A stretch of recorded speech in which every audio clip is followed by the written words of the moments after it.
வணக்கம் நண்பர்களே. இன்றைக்கி நம்ம பார்க்க போகிறது யாரை நம்பணும், யாரை நம்மக்கிட்ட இருந்து விலக்கி வைக்கணும் அப்படிங்கிறத பற்றி தான். வாழ்க்கையில் பணத்தை இழந்தாலும் மீண்டும் சம்பாதிக்கலாம், உடல் நலம் பாதிக்கப்பட்டாலும் மீண்டும் சரி செஞ்சு ஈஸியாக கொண்டு வந்துடலாம். ஆனால் தவறான மனிதர்களை நம்பி வாழ்க்கையை இழந்துட்டோம் அப்படின்னா அந்த இழப்பை சரி செய்கிறது அப்படிங்கிறது ரொம்பவே கடினமான விஷயம். அதனால தான் சாணக்கியர் ஒரு முக்கியமான விஷயத்த சொல்கிறாரு. எதிரியால் ஏற்படும் பாதிப்பை விட தவறான நண்பனால் ஏற்படும் பாதிப்பு தான் ரொம்பவே அதிகம். இதை நம்ம வாழ்க்கையில் கொஞ்சம் யோசித்து பார்க்கணும். நமக்கு எதிரியாக இருக்கிறவங்க நேராக எதிர்ப்பாங்க, அவன் என்ன செய்கிறான் அப்படின்னு நமக்கு தெரியும். ஆனால் நம்ம கூட சிரித்து பேசிக்கிட்டு உள்ளுக்குள்ளேயே நம்ம கீழே தள்ள நினைக்கிறவங்க கண்டுபிடிக்கிறதுங்கிறது ரொம்பவே கஷ்டம். பலருடைய வாழ்க்கையில் சந்தித்த பெரிய தோல்விகளுக்கு காரணமே திறமை இல்லாததுனால கிடையாது, தவறான மனிதர்களை நம்பினது தான். ஒரு இளைஞன் இருந்தான், அவன் மிகவும் ரொம்ப உழைப்பாளி. பகல் இரவு பார்க்காம ரொம்ப நாளாக வேலை செஞ்சான். அவனுக்கு ஒரு கனவு இருந்துச்சு, வாழ்க்கையில் முன்னேறணும் அப்படின்னு, குடும்பத்தை நல்ல நிலைக்கு கொண்டுட்டு வரணும் அப்படின்னு. ஆனால் அவனை சுற்றி இருந்த நண்பர்கள் எல்லாமே வேறு மாதிரி. அவங்கெல்லாம் உழைக்கிறத விட நேரத்தை வீணாக்குவதில் ரொம்பவே ஆர்வமாக இருந்தாங்க.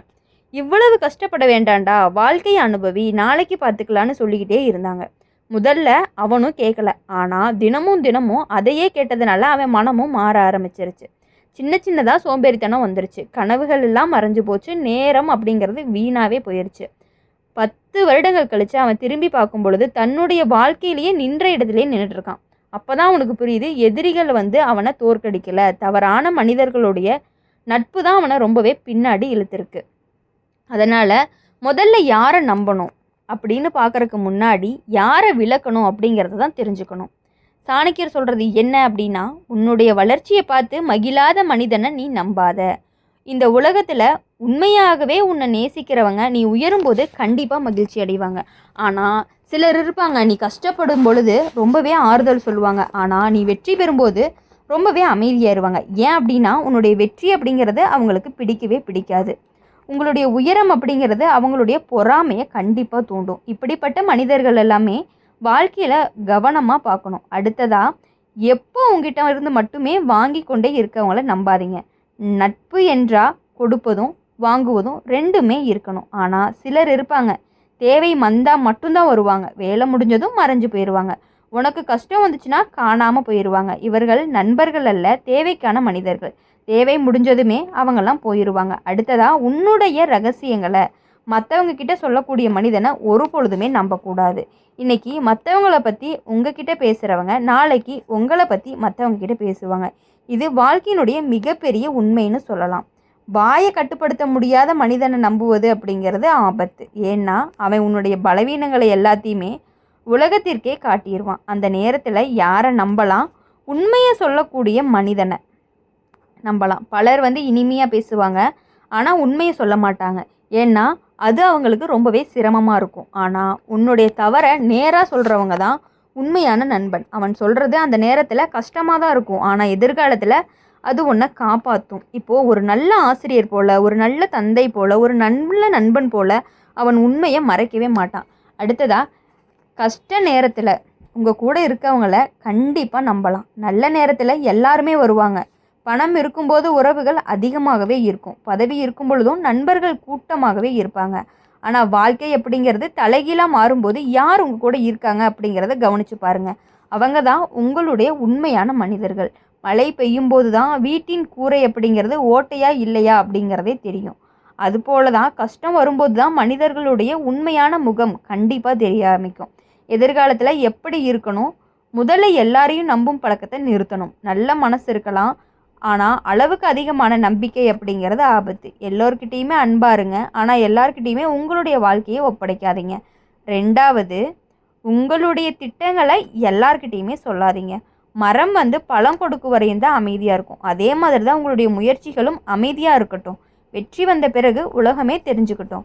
மூணாவது, மனிதர்களுடைய வார்த்தைகளை விட செயல்களை ரொம்பவே கவனிக்கணும். பேசுறது எளிது, செய்கிறது அப்படிங்கிறது ரொம்பவே கடினம். ஒருவன் என்ன சொல்கிறான் அப்படிங்கிறத விட அவன் என்ன செய்கிறான் அதை பார்த்து தான் எடுக்கணும். நாலாவதாக, உங்களுடைய மதிப்பை புரிஞ்சுக்கணும். உங்களை மதிக்காத இடத்துல அதிக நேரம் செலவிடாதீங்க. உங்களை பயன்படுத்தி கொள்ள நினைக்கும் மனிதர்களிடம் தூரமாக இருங்க. 5வது தனியாக நடக்க கற்றுக்குங்க. பலர் தனிமையை பயப்படுத்துகிறாங்க.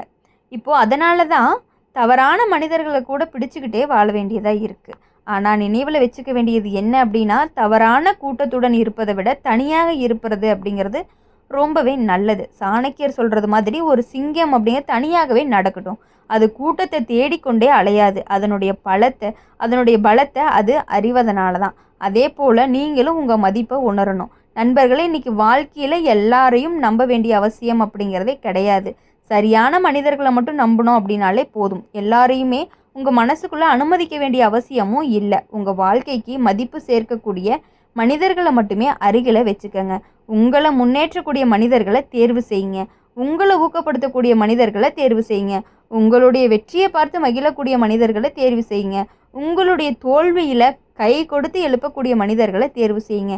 ஏன்னா வாழ்க்கையினுடைய தரம் நம்மளை சுற்றி இருக்கக்கூடிய மனிதர்களினுடைய தரத்தால் தான் தீர்மானிக்கப்படுது. அதனால் இனிமேல் ஒரு முடிவெடுங்க. யாரையும் வெறுக்க வேண்டாம், ஆனால் எல்லாரையும் நம்பவும் வேண்டாம், யாரையும் அவமதிக்கவும் வேண்டாம். ஆனால் உங்களுடைய அமைதியை கெடுக்கும் மனிதர்களை விளக்க தயங்கவும் வேண்டாம். சாணக்கியர் இந்த அறிவுரை இன்று மட்டும் இல்லை, வாழ்நாள் முழுவதுமே மனசில் வச்சிருக்க வேண்டிய ஒரு பாடமாக இருந்துகிட்டு இருக்குது.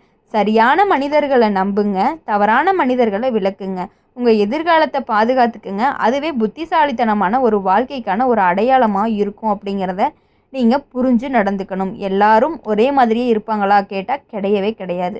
ஒரு விஷயத்தை நல்லா புரிஞ்சுக்குங்க. வாழ்க்கையில் நம்ம வீழ்த்துவது அப்படிங்கிறது எல்லா நேரத்திலும் எதிரிகளே கிடையாது. சில நேரங்களில் நம்ம தவறான இடத்துல வச்ச நம்பிக்கையே நம்மளை வீழ்த்திடுது. ஒரு கண்ணாடி கீழே விழுந்து உடைஞ்சிச்சு அப்படின்னா அதை மீண்டும் ஒட்டிடலாம்.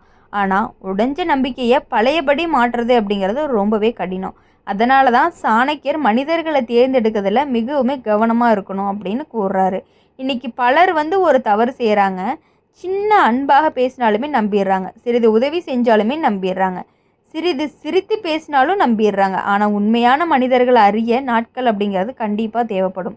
ஒருவருடைய உண்மையான குணத்தை ஒரு நாள் பார்த்து தெரிஞ்சிக்கவே முடியாது.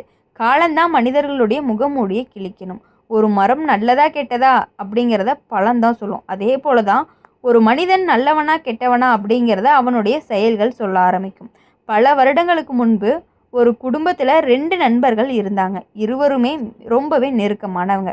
ஒருத்தருக்கு பண கஷ்டம் வந்துச்சு. அவர் தன் நண்பனை நம்பி எல்லா விஷயங்களையுமே கூறினார். தனது சேமிப்பு, தனது குடும்ப நிலை, தனது எதிர்காலத்துக்கான திட்டம் எல்லாத்தையுமே சொன்னார். ஆனால் சில மாதங்கள் கழித்து அந்த நண்பன் அதையே ஆயுதமாக பயன்படுத்தினான். அவன் தெரிஞ்சுக்கிட்டே தகவல்களை வச்சுக்கிட்டு அவனை அவமானப்படுத்தினான். அப்போதான் அந்த மனிதனுக்கே புரிஞ்சுது நண்பனை தேர்வு செய்வதில் செய்த தவறு எவ்வளவு பெருசு அப்படின்னு. இதனால தான் சாணக்கியர் சொல்கிறாரு, உன்னுடைய பலவீனங்களை எல்லார்கிட்டையுமே காட்டக்கூடாது. உங்களுடைய பலவீனங்களை எல்லார்கிட்டையும் காட்டுறது அப்படிங்கிறத விட, ஏன்னா நல்லவங்க அதை பாதுகாப்பாங்க, கெட்டவங்க அதை பயன்படுத்திக்குவாங்க. உலகத்தில் 3 வகையான மனிதர்கள் இருக்காங்க. முதல்ல, நீ வெற்றி பெற வேண்டும் அப்படின்னு உண்மையாகவே நினைப்பாங்க. 2வது, நீ வெற்றி பெறலாம் ஆனால் அவங்கள விட அதிகமாக வெற்றி பெறக்கூடாதுன்னு நினைப்பாங்க. 3வது, நீ தோல்வி அடையணும் அப்படின்னு நினைப்பாங்க. இவங்களையெல்லாம் அடையாளம் காண்றது அப்படிங்கிறது ரொம்பவே முக்கியமான ஒரு விஷயம். நீங்கள் ஒரு நல்ல செய்தியை கூறும்போது யார் உண்மையாக மகிழ்கிறாங்க அப்படிங்கிறத கவனிங்க. உங்களுடைய வளர்ச்சியை பார்த்து யார் உற்சாகப்படுறாங்க அப்படின்னு கவனிங்க. அங்கேயே பல பதில்கள் எல்லாமே கிடைக்கும். பொறாமை கொண்ட மனிதர்கள் ஒருபோதும் ஒரு வளர்ச்சியை ரசிக்கவே மாட்டாங்க. அவன் வெளியே சிரிப்பான், ஆனால் உள்ளுக்குள்ளே எரிவான். அதனால் அவன் வாயில் வரக்கூடிய பாராட்டை விட கண்களில் தெரியக்கூடிய உணர்வை நம்ம கவனிக்கணும். அது உண்மையை சொல்லும். மற்றொரு முக்கியமான விஷயம், எப்போதுமே குறை சொல்லக்கூடிய மனிதர்களை விளக்க வேண்டும். நீ எந்த வேலை செஞ்சாலும் குறை, நீ எவ்வளவு முயற்சி செஞ்சாலுமே குறைதான், நீ எவ்வளவு முன்னேறினாலும் குறை. இப்படிப்பட்டவங்களுடைய வாழ்க்கையில் ஒளியவே பார்க்கவே மாட்டாங்க. அவங்க இருளை மட்டுமே பார்த்துட்டு இருக்கக்கூடியவங்களாக இருப்பாங்க. அவங்க கூட அதிக நேரம் இருந்தோம் அப்படின்னா நம்மளுடைய எண்ணங்களும் நம்மளை தான் பாதிக்கும். பொதுவாகவே நம்மளுடைய தன்னம்பிக்கையும் குறைய ஆரம்பிச்சிடும், நம்மளுடைய கனவுகளுமே சிறிதாக ஆரம்பிச்சிடும் அப்படிங்கிறது தான் உண்மை. தவறான மனிதர்களை விளக்குறது அப்படிங்கிறது மன நிம்மதிக்கான ஒரு முதல் படியாக இருக்கும். அதனால் இந்த வீடியோ உங்களுக்கு பிடிச்சிருந்துச்சு அப்படின்னா மறக்காமல் நம்மளுடைய சேனலை சப்ஸ்கிரைப் பண்ணுங்கள். பக்கத்தில் இருக்க பெல் ஐக்கானை கிளிக் பண்ணிக்கோங்க. இது போன்ற வாழ்க்கையை பற்றின வீடியோக்களுக்கு எங்களோட சேனலை மறக்காமல் தொடர்ந்து பாருங்கள். நன்றி, வணக்கம்.